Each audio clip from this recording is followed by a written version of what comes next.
Kingdomino Origins. This is a new implementation of the Kingdomino system that we have all been loving and enjoying the last couple of years. I definitely like Kingdomino, and I like the other versions of it. So now we have a new one with cave persons that are creating lands where they'll be able to hunt, build tools with rocks, and do all the other fun stuff that they used to do back in the day.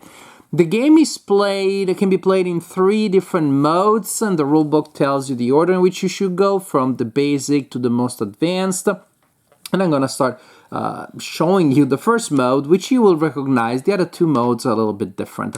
The basic mode is basically original Kingdomino with people dressed in animal furs.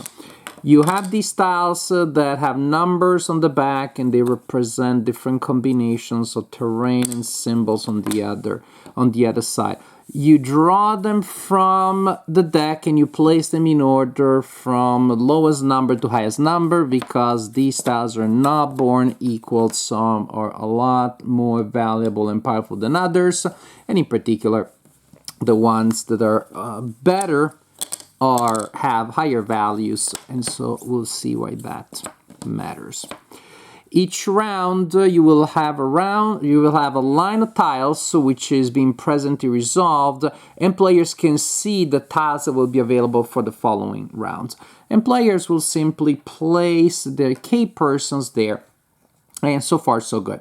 Then we will resolve these tiles from the lowest value to the highest, and so going in that order, the player that is the closest to this side will pick up the tile that they reserved, and they will place their token on another tile. And so just a simple idea, but that's the big trade-off of the game.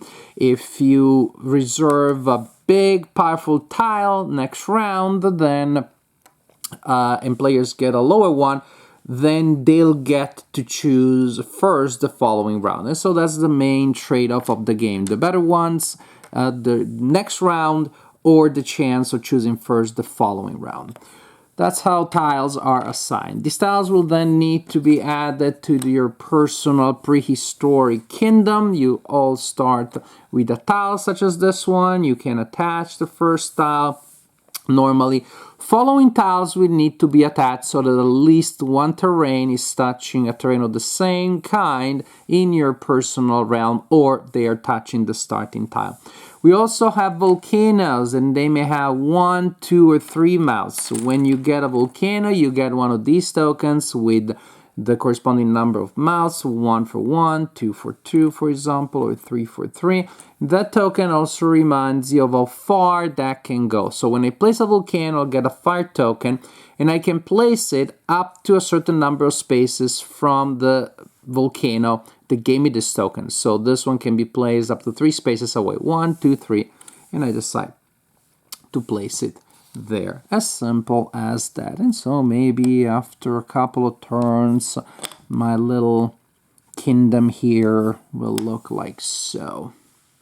And we continue until we're gone through the deck, until everybody has had enough tiles to get a chance of building a 5x5 grid. I said a chance because sometimes these grids will not look like 5x5 at all. And then we score at the end of the game the various regions. So you'll score regions of the same terrain. So this will be a region, this will be another region, even this one is a region. And like in traditional Kingdomino, the value of a region is the number of squares it has in it, 1, 2, 3, 4, 5, 6, times, in this case, the number of fire symbols in it. That would be 2. So it would be 5 times 2 is the value of that region. This region will be worth 4 points times 1. This one is 1 times 2. It's entirely possible to have a region that is worth 0, such as that one, because it has no fire. No fire, no good. So this is the basic idea, the basic version of Kingdomino Origins. Now, the second mode feels a little bit, I don't know, tacked on. It doesn't feel fully organic. It almost feels like, well, they had the components for the third, which is the real new thing, and they wanted to add an extra way of playing it. In the second mode of playing the game, you see these little symbols there that some tiles have, like mammoth or fish. When you add tiles to the original offer, and so then they go to your personal area, you place the corresponding symbol on it, mammoth for mammoth, and so on and so forth. So there's a little bit of extra work there. You also need, and when you place fire, you roast whatever it is that is there, and so you remove the corresponding token. Simply put, in this version, well, the trade-off is don't roast your own stuff. But then at the end of the game, the player that has the highest total in each of these categories will score the extra points. Well, more accurately, whenever you are the first player to place a kind of resource, like mammoth, for example, you get that token. Hooray, I'm first to play mammoth, and my daughter Amelia is the first to play fish. When somebody has more of that category, then they take the tile from you. The idea is that it's still the most, but whoever had the tile first keeps it in a tie. You need to get more of that category for that to work. And this really doesn't add much to the game, just had the slight annoyance of having to keep a running tally and to check, wait a second, how many fish do you have? How many of this or that do you have? Again, I wouldn't buy the game just for this variant here. Once somebody gets the tile, it almost never goes to any other players. People tend to keep it, because just to get out of my way and mess up a kingdom just to get this token from you, or mind you, a token is worth 3 points, I'm not gonna do it. Also, it just so happens that in at least 2 occasions we ended up that one player had this one player had the other one, so all this effort and they canceled each other out. But the third variant, the third mode to play the game is where these things actually and finally really matter. And that is when you add villagers or tribespeople. Villagers and tribespeople, they always make things better in games. Now, when we're playing that mode, we add this little board here. We're still going to use these adorable wooden resources. I should point out, these are really just so cute. I can barely stand how cute these are. So we're still going to use these, and we're still going to add them to our board when we receive the tiles, and they're still going to be torched when you add fire. What changes now is actually you can use them, you can spend them during your turn. You can spend any 2 resources from your board as long as they're different from one another, fish and mammoth, flint and mushroom, whatever, as long as they're different, and you can take one of these available villager tiles. Or you can spend one of each resource, then you go through the deck of available ones and you choose the one that you want. These will give you extra ways of scoring at the end of the game.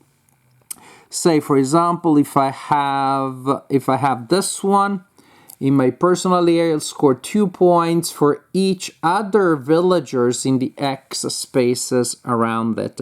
And suppose that I don't have that one there, I'm gonna place it there. This one will give me 3 points for each fish in the 8 spaces around it.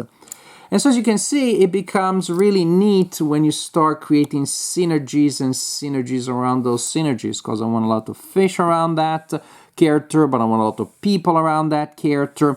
These are very powerful, the ones with just a little numerical value, because when you have multiple ones adjacent to one another, they form a group of fighters.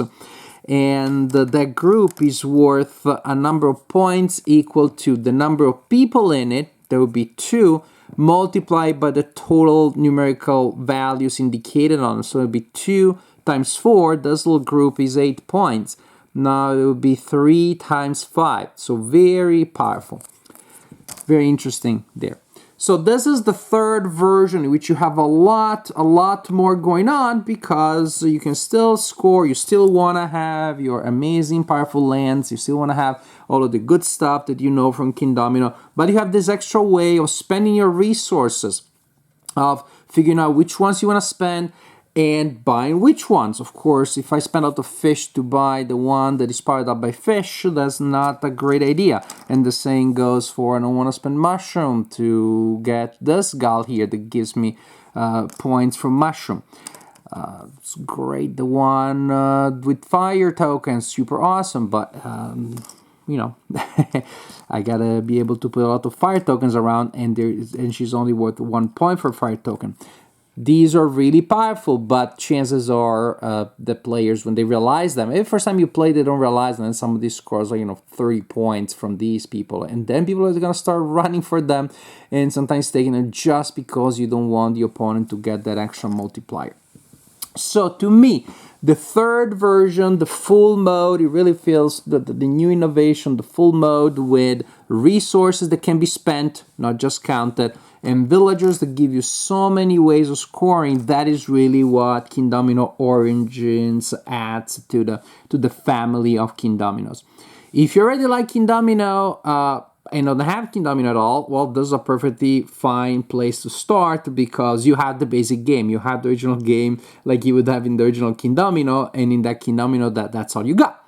Here you have, I was going to say 2 more ways of playing, 1.5 ways of playing, because again, the mode where you use those tokens just to keep track of who has the majority doesn't add anything. Actually, it's a little less fun to play because you have to keep track of counting these tokens, and that doesn't really add anything. What really adds a significant amount of fun, what really makes the game more challenging, is when you have these extra elements. Mind you, it may lead to a little bit of analysis paralysis if everybody's really trying to maximize everything, but overall, the game gives you just that, I think, that nice balance there where you have enough options that you want to consider, and you really feel like it pays off to choose which resources to spend, to buy which villager, and to place them where. You have enough of those options to make it really worth it, but doesn't get crazy to the point that then you have too much analysis paralysis or it becomes a brain burner. It remains a fairly light game in terms of rules, but with some real fun, real interesting depth in the execution. From again the alternating good tiles, means I select later. I select first and I get stuck with some tiles that are uninteresting. That is in the original Kingdomino, and I think it's a brilliant mechanism. It's just so simple and so elegant. So what you have here, in case you play Kingdomino so much and that's feeling repetitive, you have a nice interesting theme. I think it's just the art is very cute and lovely. Plus these elements with these adorable tokens and these extra considerations on how to spend them, what to buy, where to place the person, to create the synergies without depleting the resources that you need. All these are interesting considerations that make Kingdomino Origins a really fun game. More advanced, more complicated. Maybe somebody would even prefer the elegance of the original game. But I think if you want something that has that more intricate gameplay with more options, but without the game becoming too complicated, then Kingdomino Origins definitely is a worthy addition to an already fun family of games.